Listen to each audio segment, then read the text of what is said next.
So, hello Shane. Good morning. Thank you for you accept my invitation to this interview. So, here are some questions that you need to answer. So, first question is, when did you start learning this skill to make your crafts?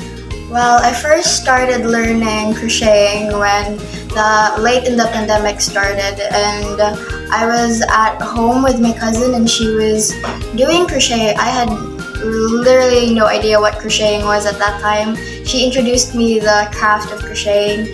Then, since it was pandemic, we didn't have the proper tools to do and learn crocheting, so we had to craft our own.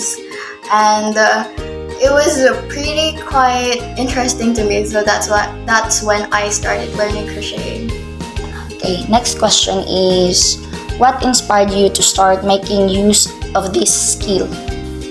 Well, it was when I had purchased my first tools to properly learn crocheting, and my cousin, I hadn't really learned crocheting at that time, but she inspired me because she told me that if I made a hat for my cousin's child, she would pay me.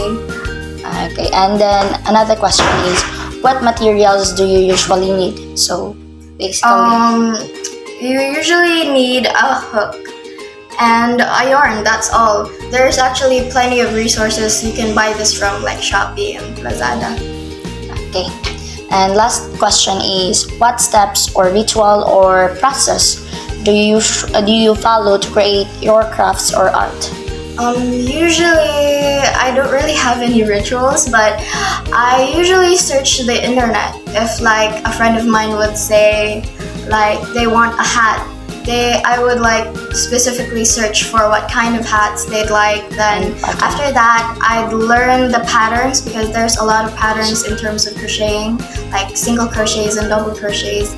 I'd learn that, then I'd start doing the craft. And that's all. it. Yes. And thank you for your time, Shane, and very much appreciated. Thank you very much, my friend.